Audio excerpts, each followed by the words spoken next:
क्या बहुत ज़रूरी है एक स्ट्रैटेजिक प्लान होना, या फिर आप बिल्कुल अपने प्रिपरेशन में ऐसे भी हो सकते हो, go with the flow type? तो आप आईएम्स का ख्वाब देख रहे हो, ड्रीम देख रहे हो, तो आपको स्ट्रैटेजी तो होना पड़ेगा। ओके परसेंटाइल से आपको आईएम्स का कॉल नहीं आएगा। पर इसकी क्या गारंटी है कि मेरा इंटायर सिलेबस कवर हो जाए? 4 महीने के अंदर आप या 5 महीने के अंदर आप टाइम फ्रेम ले रहे हो कि मुझे सिलेबस कवर करवाना है, तो it is ideal time. Can I choose my type of questions in those 40 minutes?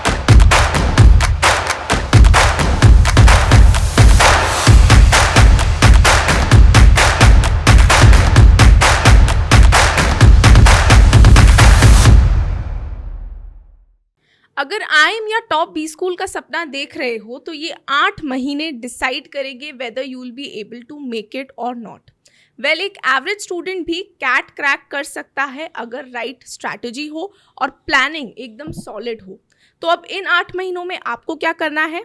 To answer all those questions related to that strategy, we have with us yet again Mr. Anil Sable sir, our super mentor, who has himself cracked CAT a lot of times and multiple times has achieved 99 plus percentile and has been training students for over 21 years. तो sir, आपने तो हर तरीके के student को train किया है, जो 1 साल से भी प्रिपरेशन कर रहा है, या जो 6 महीने पहले स्टार्ट करते हैं, 4 महीने वाले भी स्टूडेंट्स हैं, या जो 8 महीने पहले प्रिपरेशन स्टार्ट करते हैं। तो are 8 months sufficient enough to CAT crack? I think this is a good time, because सिर्फ कैट को अगर देखते हो तो सिलेबस इतना बहुत ज़्यादा वास्ट नहीं है। इंग्लिश को देखो, लॉजिक डीआई को देखो, मैथ्स को बोल सकते हैं बहुत सारे चैप्टर्स हैं, agreed, but 8 months is a good time, right? आप प्रिपेयर कर सकते हो, एक्सेल कर सकते हो। I think sufficient time, even along with your college and jobs you can. Sir, आपके अकॉर्डिंग 8 महीने सफिशिएंट हैं, बट वो 8 महीनों के लिए भी एक प्रॉपर प्लान तो होना ही चाहिए स्टूडेंट्स के पास। तो क्या बहुत ज़रूरी है एक स्ट्रैटेजिक प्लान होना, या फिर आप बिल्कुल अपने प्रिपरेशन में ऐसे भी हो सकते हो, go with the flow types? Like what is advisable according to you? यार ये बहुत ज़्यादा कॉम्पिटिटिव एग्जाम है, right? Very few seats are there in IIMs, right? तो आप आईएम्स का ख्वाब देख रहे हो, ड्रीम देख रहे हो, तो आपको स्ट्रैटेजिक तो होना पड़ेगा, बिकॉज ओके परसेंटाइल से आपको आईएम्स का कॉल नहीं आएगा, है ना? Agreed. So lot of things at stake, right? अगर आप आईएम्स को सपना देख रहे होते हो तो you have to go strategic, because आपको पता होना चाहिए कितने महीने में आप अपना सिलेबस कंप्लीट कर लोगे, राइट? एक पर्टिकुलर टाइम फ्रेम के बाद आपको रिविजन कंप्लीट करना है, फिर आपको फोकस करना है मॉक, आपके जो स्कोर्स आ रहे हैं वो इम्प्रूव हो रहे हैं कि नहीं, जिस पॉइंट तक हमें पहुंचना है कि हम 99 प्लस परसेंटाइल मार देंगे, तो उसके लिए आपको पूरा 8 months को चॉकआउट करके उसको डिवाइड करना पड़ेगा। तो it should go with, it can not be go with the flow. ऐसा अगर होगा कि फ्लो के साथ हम जा रहे हो तो फिर कभी आप डिस्ट्रैक्ट भी हो सकते हो। चलो ठीक है यार, है ना, ये नहीं करते, वो कर लेते, फिर बाद में कर लेंगे, तो प्रोक्रेस्टिनेशन बढ़ जाएगा। If you would like to go with the flow, you should not. Okay, you should have a solid plan for 8 months। Rightly said sir, plan solid होना चाहिए। And with that comes my next question कि अगर बात planning की है तो of course वो एक स्केड्यूल माइंड में रहता है, एंड स्केड्यूल के साथ साथ ये चीज़ भी रहती है कि मैं पढ़ाई कब करूँ। Is it morning schedule is best for me, या फिर वो नाइट वाला स्केड्यूल बेस्ट होता है? तो आपके according should you study in the morning और लेट नाइट? वैसा इस एज ग्रुप में बच्चे लोग काफी मैच्योर हो जाते हैं, and they not kids anymore, जो अपन को बोले हैं, right? Biologically it's good that you wake up early, right? Because एक रॉबिन शर्मा की 5 AM क्लब बुक है जहाँ पे जो हॉन्चोस है, बिग शॉट्स हैं, they follow that morning routine, right? So वो उनको लगता है बहुत सारा काम हमने 5 to 8 में ही कर लिया, you know? अपना हेल्थ का भी ख्याल रख रहे हैं, एंड यू नो बहुत सारे काम कर लेते हो, एंड दे फील कि यार अमेजिंग है यार। तो आप हेल्थ को साथ में रखते हुए सारे काम करते हो, फिर लाइक मॉर्निंग पर्सन, ठीक है, नेचर के अलॉन्ग आप अलाइन हो जाते हो, तो ये बहुत सारी चीज़ें फेवर में जाती है। बट इसका मतलब ये नहीं कि नाइट पर्सन्स जो हैं, right, they cannot be successful, because I have seen both kind of students, right? They're good in CAT exam and in life also. So वो एक कोई cut rule नहीं है, right? So it's okay if you आप successful हुए हो already past में रात को पढ़ाई करके, तो it's you can continue, it's not like that, right? और अगर आपको चेंज करना है, आप रियली डेस्परेटली चाहते हो आप सुबह उठो, तो 21 दिन का रूल है, 3 weeks का। आप धीरे धीरे कोशिश करो कि यार you know sleep early and wake up early. I think अगर आप स्टार्ट कर दो तो वो मोमेंटम तो ऑटोमेटिकली बन जाएगा, चेंज कर सकते हो आप, but it's not a rule कि आप रात को पढ़ोगे। तो आपको पीस ऑफ माइंड होना चाहिए, डेडिकेशन होना चाहिए, कंसंट्रेशन हाई होना चाहिए, रात में पढ़ें, कोई इशू नहीं। ओके, ऑलराइट सर, भले मेरे पास 8 महीने हैं कैट के प्रेपरेशन के लिए, पर इसकी क्या गारंटी है कि मेरा इंटायर सिलेबस कवर हो जाएगा? बिकॉज बहुत सारी चीज़ें हैं, मुझे टाइम टू टाइम मॉक्स भी देने होंगे, I will have to practice the questions also जो कॉन्सेप्ट्स मैंने पढ़े हैं। तो कई बार ऐसा होता है कि स्टूडेंट्स का सिलेबस अधूरा रह जाता है even if they are studying from longer duration. तो क्या गारंटी है कि सिलेबस कवर ही हो जाएगा इन 8 महीनों में? जैसे कि स्टार्टिंग में बोला आपको कि अगर आप प्लान करके चल रहे हो कि मुझे ये चीज़ कवर करनी है, तो शायद 4 महीने के अंदर आप या 5 महीने के अंदर आप टाइम फ्रेम ले रहे हो कि मुझे सिलेबस कवर करवाना है, तो it is ideal time along with college and job आप ये कर सकते हो जैसा है। फिर भी बहुत एक्सटेंड हुआ तो 1 महीना और ले लोगे आप, बट 8 मंथ्स नहीं लगेगा कि आप पूरा कोर्स कर ही नहीं पाओ। मुझे ऐसा लगता है आराम से बच्चा कर सकता है। अच्छा, देयर शुड नो रीजन। हाँ, ये हो सकता है कोई पर्टिकुलर टॉपिक जो है वो वीक ही रह गया, आप एक्स्ट्रा प्रैक्टिस नहीं कर पाए बिकॉज वो आपका यूएसपी नहीं था, आपका स्ट्रॉन्ग पॉइंट नहीं था, आपका वीकनेस था, आप उसको छोड़ते चले गए, बाद में कर लेंगे, बाद में कर लेंगे, ये हो सकता है। I agree. So even if that happens it's perfectly okay, right. आप 1-2 अगर टॉपिक्स ऐसे हैं भी तो उसके बिना भी आप you can do well, I am saying, right. आप कर सकते हो बिकॉज मैथ्स में 22 क्वेश्चन आते हैं, 40 मिनट्स का टाइम होता है। I have seen like people attempting 9 questions all right get 95% all easily. So कुछ अगर वहाँ लास्ट में छूट भी रहे हैं, बहुत अच्छे नहीं है आपके टॉपिक्स, तो उसके बिना भी आप 99% ला सकते हो मैथ्स में, right. So you can, okay, alright, but ideally पूरा करना चाहिए। I will say agreed. Sir, मॉक्स बहुत ज़्यादा इंपॉर्टेंट रोल प्ले करते हैं पूरे प्रिपरेशन जर्नी में। तो आइडियली ये अगर हम 8 मंथ्स के ड्यूरेशन के फ्रेमवर्क को देखें तो मॉक्स लिखना कब से स्टार्ट कर देना चाहिए किसी भी स्टूडेंट को? इसके फेजेस होते हैं, प्रिपरेशन के फेजेस होते हैं नीलम। तो आई विल से कि यार स्टार्ट आपको प्रिपरेशन कर रहे हो तो आप स्टार्ट करना चाहिए पीवाईक्यूज से।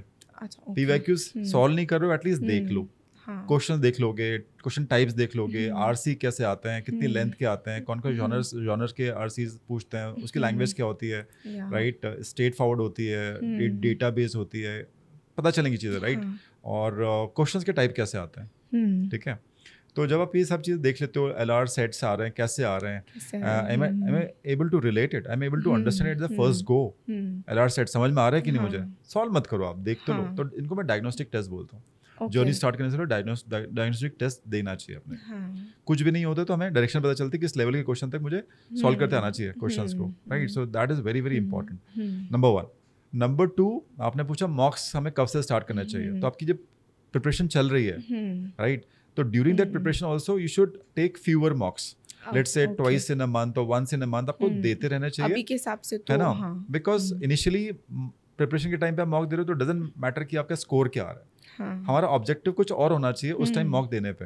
ऑब्जेक्टिव कैन बी यार वो टाइमर चलता है तो मैं अपना कूल रख सकता हूँ कि नहीं, अपना टेम्परामेंट डेवलप कर सकता हूँ कि नहीं, can I choose my type of questions in those 40 minutes. तो ये भी तो एक लर्निंग एस्पेक्ट्स हैं। तो आप मार्क्स के लिए मत जाओ बिकॉज सिलेबस आपका का हैबिट कि आप अगर मॉक लिखने बैठे हो तो वो 2 घंटे आप 2 घंटे बैठ भी पा रहे हो कि नहीं, है ना, और स्क्रीन के सामने। तो ये बहुत सारी चीजें, तो दूसरे एस्पेक्ट भी डेवलप करने हैं आपको, ठीक है। और वो एस्पेक्ट अगर डेवलप हो जाएंगे 4-5 मॉक में, तब तक वो सिलेबस भी खत्म हो जाएगा। उसके बाद आपको पता है कैसे बैठे जाते हैं, कैसे सिलेक्ट करते हो, क्या टेम्परामेंट होना चाहिए, और सिलेबस भी हो चुका है, तो फिर आएगा मॉक देने का मतलब एक्चुअल, फिर आपको तब लगेगा कि हाँ यार अब मॉक देना मजा आएगा। It's like this. सर, इसी से रिलेटेड मेरा सब्सिक्वेंट क्वेश्चन जो था that I was about to ask कि कितने परसेंटेज ऑफ सिलेबस कंप्लीशन पे I would feel confident to write a mock according to you? देखो 50% अगर आपका मैथ्स हो चुका है, 50%, ओके, तो यू कैन फिगर आउट कि यार ये आधे क्वेश्चन तो मैं कर सकता हूँ मॉक में। ओके, 22 में से 11 आपको दिख जाएंगे। अच्छा, तो आप उन 11 को तो करो सेलेक्ट करके। मैंने फिर से कहा कि 9 क्वेश्चन सही करते हो तो 95% आराम से बनते हैं, राइट। तो आप वो 11 वाली बात है, ठीक है। और 100% आई एम वेरी श्योर आधा आपका मैथ्स का सिलेबस हुआ है, राइट। तो LR और इंग्लिश तो कंप्लीट ही हो जाता है, क्योंकि ज़्यादा कुछ है ही नहीं सिलेबस की हम बात करें तो, अग्रीड, ठीक है। सो LR DI है, DI है, और इंग्लिश में तो 3-4 चीज़ें ही, ओके, पैरा कंप्लीशन है, आउट ऑफ कॉन्टेक्स्ट सेंटेंस है, लाइक रीडिंग कॉम्प्रिहेंशन है, इसमें कितना टाइम लगेगा कॉन्सेप्ट्स में। तो 100% LR, 100% इंग्लिश, 50% मैथ्स भी हो चुका है आपका, तो फिर तो आपको गियर्स डाल देने चाहिए, गियर्स चेंज कर देने चाहिए, भाई मॉक चालू हो गया हमारे। आप भले 11 क्वेश्चन मैथ्स में करें, फिर धीरे धीरे वो सिलेबस के साथ बढ़ता चला जाएगा, आप 15 get the idea basically eventually. Sir, 8 महीने बहुत होते हैं जैसा कि अभी आपसे बात करके मुझे पता चला कि सिलेबस भी आप कवर कर सकते हो, मॉक्स भी आप फेसेस में लिख सकते हो, तो इसके बाद 8 महीनों की ये पूरी जर्नी, ये पूरा फ्रेमवर्क इज़ क्वाइट ह्यूज। तो मुझे डेली चेक भी रखना होगा अपने प्रेपरेशन पे, तो how can I keep that कि whether I am going on the right track और नॉट? ट्रैकर आप बना सकते हो, there could be you can find lot of good apps also, and tracker होना चाहिए आपके पास, क्योंकि आप क्या बनाओगे कि आप 4 मंथ्स में आपको पूरा कंप्लीट करना है, सेल्फ स्टडी कर रहे हो मान लो, तो 4 मंथ्स में आप डिवाइड करोगे मंथ वाइज, मंथ को डिवाइड करोगे वीक वाइज, तो वीक वाइज जब टारगेट्स होंगे तो आपके 1 मंथ में आपका टारगेट कंप्लीट होगा, 4 मंथ से पूरा सिलेबस हो सकता है। तो you can find good apps जो ऑर्गेनाइजर्स होते हैं, वहाँ पे अपने लिख सकते हो कौन से टॉपिक्स आपने प्लान किए हैं वीक में कंप्लीट करने के, प्रैक्टिस में आप क्या कर रहे हो, टॉपिक टेस्ट दे रहे हो, कौन सा दे रहे हो, सेक्शन टेस्ट कब दे रहे हो, और ये मेंटरिंग आप कब ले रहे हो अपने मेंटोर से, वो सब आप डाल सकते हो, है ना। तो ऐप भी यूज कर सकते हो, और ट्रैकर में ये होगा कि भाई मैंने ये प्लान किया था वीक में, ये मेरा हुआ कि नहीं हुआ, you can put a green mark over there. जो चीज़ मिस हो गई है, आधी हुई आधी नहीं हुई, इसको आप ऑरेंज कर सकते हो, जो बिल्कुल ही मिस हो गया उसको रेड कर सकते हो। तो आपके पास एक्सेल शीट है, खुद ने अपने बनाई है, आप किसी ऐप का यूज करते हो, तो it is really it will help you to meet the deadlines meet करते हो तो अच्छी रात को अच्छे से नींद आएगी आपको कि I am on the exact right path, I can nail the CAT exam in November. It's very important to have a tracker. Okay, rightly said. Sir, मेरा last question before we end this episode is related to something that हम सब घिरे हुए हैं उस चीज़ से, like social media की बात हो गई या नेटफ्लिक्स की बात हो गई। सो all these distractions are something which are very common for any student out there who might be preparing for such a huge level of entrance exam.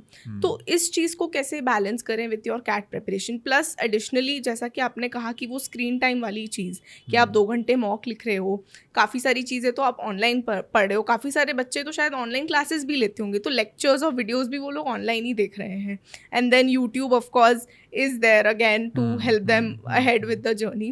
So इन सारी चीज़ों को, distractions को और ये CAT preparation को कैसे बैलेंस करना चाहिए ideally according to you? So student जो भी प्रिपेयर कर रहे हैं, they should check it out कि आप बहुत सारे सोशल मीडिया का जो बहुत सारा आपका टाइम है उसके बीच बीच में आप पढ़ाई कर रहे हो, राइट, या फिर पढ़ाई बहुत सारी कर रहे हो और बीच बीच में आप सोशल मीडिया को अपना एक फन टाइम आप दे रहे हो। Okay.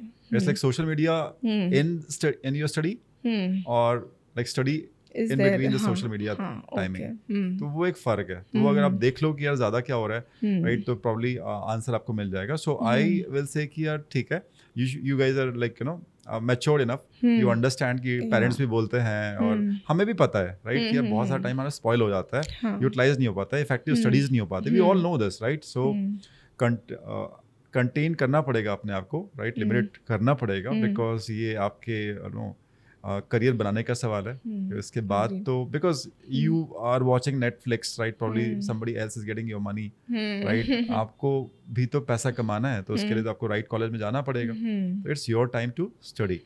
बट हाँ, SM, social media you said और नेटफ्लिक्स आपने बोला, तो आप टाइम, स्क्रीन टाइम फ्रीज कर लो कि 45 मिनट्स पर डे मुझे ब्रेक चाहिए, तो I watch movies, I watch stand up comedians, मुझे जहाँ अच्छा लगता है, जो मेरे को ब्रेक देता है, यू नो, क्योंकि खूब सारी पढ़ाई करोगे, टारगेट को अचीव करोगे, अपना जो भी आपने प्लान किया उसको आप अचीव करते चल रहे हो, बीच में आप ब्रेक ले रहे हो, तो आप बहुत सेटिस्फाइड होगे, बहुत अच्छा लगेगा आप, क्योंकि मेरे पढ़ाई के साथ आप किस तरीके का कंटेंट देख रहे हो वो भी बहुत ज्यादा इंपॉर्टेंट हो जाता है। हाँ, ऐसे कुछ कंटेंट देखो जो आपको शायद इंटरव्यू में काम आए, Agreed. है ना। Fun, I am not against having fun, because थोड़ा चिल आउट करोगे तभी आप आगे के लिए मोटिवेटेड भी होते हो, तो आप बिंदास लो, बट वो लिमिटेड टाइम होना चाहिए, यू शुड नो इट कि भाई ये मेरा पढ़ने का टाइम ज्यादा है। Okay, all right. Consistency, clarity and the right comeback is very important for you to crack CAT. and बाकी सारी चीज़ें जैसे कि स्ट्रैटेजी से रिलेटेड मॉक्स आपको कब कब लिखने चाहिए, वो सब के बारे में तो अनिल सर ने हमें ऑलरेडी बहुत अच्छे से डिटेल में इस पर्टिकुलर एपिसोड में एक्सप्लेन कर दिया है। और इससे रिलेटेड अगर आपके भी कुछ क्वेश्चंस हैं, आप अभी इस टाइम पे अपने CAT के प्रिपरेशन को स्टार्ट कर रहे हो, so you can definitely make use of the comment section below and you can let us know what are your thoughts for this particular episode, and till then stay tune to Super Grats CAT YouTube channel for more such informative content.